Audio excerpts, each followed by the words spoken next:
Battlefield 2042's early access beta is a bit rougher than I originally thought. If you watched my video yesterday, you'll know that I said the game is spectacular, but it's rough around the edges. Well, the roughness of those edges is more evident today as everyone has started to load in and play the beta, but the fun factor underneath does still remain. It's very much like a Jekyll and Hyde situation. It's like really bad in some situations, and then you go on a bit of a roll with your teammates and have a really good time for the next 5 minutes. Lots of up and downs going on here. It's pretty much what I expected from the beta, really, knowing that the build was a couple of months old.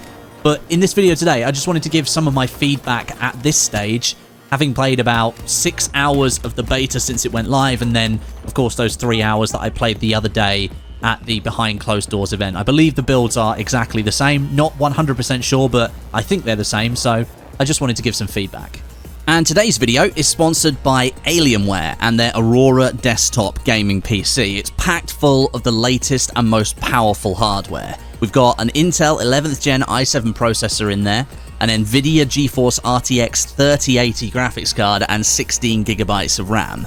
This PC is going to crush anything you throw at it. High FPS, low latency gameplay, all wrapped up in a really striking design typical of Alienware, complete with the essential RGB lighting as well, the most important element of any gaming PC. Now, I've been using this as my main driver for roughly 3 weeks now, and it's not put a foot wrong. With it doubling as my editing rig as well for making all of my videos, it has performed flawlessly, and it even manages to stay relatively quiet and cool, which is not something you can say for a lot of gaming PCs out there. Now, Alienware has also hooked me up with their AW2721D 1440p 240Hz monitor to go with this PC. It's a killer screen, this one. Allows me to see more frames per second with that 240Hz refresh rate, so gaming is ultra smooth. Now, what's even cooler, for you guys anyway, is that Alienware has sent me a bunch of kit to give away to one of you guys. So, for a chance to win a 1080p 240Hz monitor, a gaming headset, keyboard, mouse, all branded with Alienware, and an Xbox controller for your setup, just follow the link down in the description over to my Twitter and follow the instructions on that tweet over there. A massive thanks to Alienware for sponsoring today and hooking us up with all that gear. And for more information on the kit, check the link in the description. First of all, the HUD. I think it's a bit overwhelming in certain cases, and that may well be because it's not finished, I'm not sure. Game-wide messages, like the ones when you're taking a sector or an enemy takes a sector away from you, they appear in this big bar at the top of the screen and it drops down. It's super distracting, and I don't think it needs to be as alarming as it currently is. Previous Battlefield games, they've used like text centered at the top of the screen, and that worked really well. Perhaps taking the current styling of the points feed system on the middle right of the screen, maybe scale that up a little bit so you've got white text and then a white translucent background so that it stands up, and maybe use that as a solution. That way you'd still see the item appear on the screen, but it wouldn't be in like bright teal or bright red right in your face. I am hoping this is just a placeholder. I'm confident that it is because it does feel very unfinished. Then there's various issues with friendly player names and icons not appearing all the time, meaning you can mistake them for an enemy who's right in front of you and then dump 15 bullets into them before you actually realize they're a friendly because the name slowly fades back in. That needs to be fixed because knowing who's an enemy and who's a friendly at a glance in a first-person shooter game, that's very important. There's also no HUD element for showing what firing mode you're using when your weapon is not aimed down sight. When you ADS, the icon appears on the ammo element in the bottom right-hand corner, but just when you're looking around or you're running around, you can't tell what fire mode you're in, so I'd like to see that updated. The kill feed that's on the middle left of the screen, it has a different style to the points feed that's on the middle right of the screen. It kind of looks like two different people made the two designs and then they both ended up on this version of the game. I'd like to see both of them match up and have a uniform design, and I prefer the points feed over on the right with the white text and then a white translucent background, so if the kill feed over on the left could look the same, that would be awesome. At the moment, I'm getting double kill notifications for some kills in the game, and that results in more lines of red text on the screen than intended. It's not an issue with the number of lines of text, that's absolutely fine, but obviously we don't need the double notification. Those lines should be just for one kill or one assist each. When you're killed, the button prompts for calling a medic to come and revive you or skipping back to the spawn. They don't immediately show up, and you sort of zoom in on the person that killed you for like 7 or 8 seconds. It's a really long time. I don't really think it needs to be that long, but when you're killed, the button pushes work. It's just the buttons on the screen don't show up. So maybe getting those buttons on the screen the moment the kill cam starts, that would be good. And the compass only showing up when you ADS at the bottom of the screen. I know there will be an option in the final game to have the compass there permanently, but a little bit disappointing that it's not available in the beta. Would have liked to have seen that. Oh, and finally, grenade icons. Where have they gone? I've been killed by plenty of grenades already. No issue whatsoever. Grenades are part of the game, but there's no icon to show the incoming projectile at all. And I think in previous Battlefield games it was a white icon, and then when it was in range that it was going to kill you, it changed to a red icon. Why is that not implemented into 2042? Maybe it's a bug, maybe it's just not there, but if it hasn't been implemented, that does need to be implemented before launch. Next up, we've got the AI. I'll be honest, it's not the most impressive. Certainly at a distance, I think you'd be fooled into thinking you were watching players run across moving between objectives, but up close, sort of in the mid to close range, those AI soldiers are really not that smart at all. Unless they gang up on you in like hordes of 4 or 5, which does happen quite often, and then you die very, very quickly because they're all shooting you at once. One scenario that I had, I was over 200 meters away sniping at enemies. One of them turned out to be AI. That soldier, when I fired a shot at them, turned around, instantly looked up towards me, and then started to fire a shotgun at me at 200 meters away. I get why DICE is adding AI into Battlefield 2042, but this current implementation, it just kind of makes them feel cheap.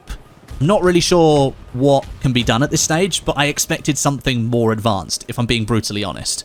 Also, lobbies seem to be more full of AI than I expected. I got into 3 servers in a row where the real players that were in the server were about 46 or 47 per team, and then the rest of the slots in the server were filled with AI. When 128 player servers were touted as a feature for Battlefield 2042, I expected, you know, a few of the empty slots in the servers to have AI in them just to sort of keep things even. But right now we're seeing like 15 or sometimes even 20 AI bots per team alongside real players. So I'm not sure if this is DICE trying to like balance servers more effectively by spreading the real players out and putting more AI in, or if they're just using the beta to actually test AI in larger numbers. We don't really know, but I had the expectation that the AI would, 1, be a bit smarter than this, and 2, be there to fill a smaller gap, not nearly like a quarter of the server, as they do at the moment. Then there's the sound. I touched on this in my previous video, but I'll come back to it again. Gun firing sounds and incoming fire on you as a soldier, I think that's in a pretty good spot. That sounds pretty loud. But almost everything else I think needs work. Battlefield 1 was a really good position for audio design from DICE. It was pin sharp. It was very, very good. And unfortunately, in Battlefield 5, the system wasn't similar really at all, and it actually had to be completely redesigned after launch. I think it was worked all the way back up from the ground, and after that point, it was much better. I'm not sure how this audio system in 2042 has been put together, but at the moment, it just lacks clarity, and it lacks proper direction. The ambient sounds of gunfire, you get those players shouting, the engines of vehicles, explosions, jet strafes, all of that stuff. It's kind of just all lost in this really mushy, fluffy mix that doesn't really highlight any specific sounds other than incoming and outgoing fire. And of course, the occasional voice line from your specialist. I've tried basically all the different sound profiles as well, and none of them do anything to really improve the situation to a point where I can say that the audio is good or tolerable. So the only real feedback that I can give here is that at the moment, the audio in Battlefield 2042 just isn't very good. And for an FPS game that has 128 player servers with all of this action happening all the way through, having a good audio setup is really important. Right now, it's not in a good state, and I hope for launch that DICE has got something lined up to improve that situation. There is a ping system in Battlefield 2042, not sure if you knew, because it's not working properly. So if you've been trying to do it, and it may be only showing up for you and not your teammates, well, yeah, that seems to be the case. 3D spotting is a thing of the past. Instead, it's been replaced by enemy player names that appear when you ADS at closer ranges. That's absolutely fine. Not a problem with that. But currently, the replacement ping system doesn't appear to be showing the pings that you make to your squad mates. I tried pinging enemies that I could see on a hillside so that I could let my teammates know. I could see the ping on my screen, but my squad mates couldn't see anything at all, which was quite frustrating. Like I said, I'm absolutely fine having a ping system in Battlefield. We had one in Battlefield 5, not a problem. And thankfully, in Battlefield 2042, player visibility or enemy soldier visibility is far greater than it ever has been in Battlefield 5. That game had a huge problem with that. So not having 3D spotting, those big red icons above enemy player heads, not having that in 2042, not as much of an issue.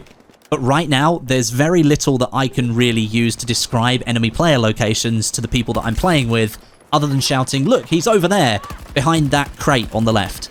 Not extremely efficient. And many times already, I've been killed by a player that I'm trying to call out, but my teammates don't know where to look. So getting that ping system fixed, that's going to be important for launch. One thing to note, there's not a huge amount of destruction on this orbital map. Of course, we know and love destruction for the Battlefield franchise, and I think we were expecting to see a little bit more than what's available here. There is terrain deformation, which is cool, and you can take out certain walls on buildings around objectives, and you can explode barrels and those big, hydrogen canisters or whatever they're called, that sort of like push out this like freezing effect. That's pretty cool. But perhaps this map just isn't particularly well suited to destruction because some of the sizes of the objects are absolutely massive, and then having destruction on those, it would probably be too much for the performance of some of the different platforms out there. So I guess Orbital's just not a great map to showcase the destruction that's available. And once we get our hands on other maps in the game, maybe we'll know a bit more about how destruction is going to work. But at the moment, destruction is a bit underwhelming in Battlefield 2042. Then the plus system, and generally some of the design decisions around the guns, might just need a quick once-over just to make sure they are, working properly. Nothing too serious, I don't think. One thing I have picked up on, though, right now, with multiple magazine options per weapon, it's actually quicker to bring up the plus system and switch magazines than it is to actually reload your gun from an empty magazine and then get a full one back into your gun. That's obviously not a great situation and maybe needs looking into. Right now, the customization in the beta is extremely limited, and I think that's probably what DICE wanted, because they want people to just play with a very small amount of things so they can understand what needs to be changed, or just a curated section so they can get more focused feedback. And that will, obviously, greatly exaggerate some of the issues that the system is facing. So being able to almost instantly convert your weapon from one loadout to another, that sounds really cool, and it is. But with everyone locked onto the same choices of all the different attachments across just a few weapons, it is going to make issues bigger than perhaps they actually are, because once you come to the full game, you'll have more guns to use and more attachments, and probably a full customization system as well. We don't seem to have anything in the menus at the moment apart from the plus system, which you can only get access to when you're playing the game. So that's my initial feedback so far. I am definitely enjoying playing the Battlefield 2042 beta, but it is very clear and very obvious that the build that we're playing for the beta isn't final, and it is pretty rough. It's full of issues and bugs that will need to be addressed before launch, but we do have that knowledge that the build is 2 months old, so, we always knew there were going to be issues present, and they will probably already have been either noted or fixed by the team, because if this build is 2 months old, and we know the reason that Battlefield 2042 was delayed by a month to fix some more bugs and get things ready, well then hopefully a lot of this stuff has already been ironed out. Thanks very much for watching, and I'll catch you all in the next one.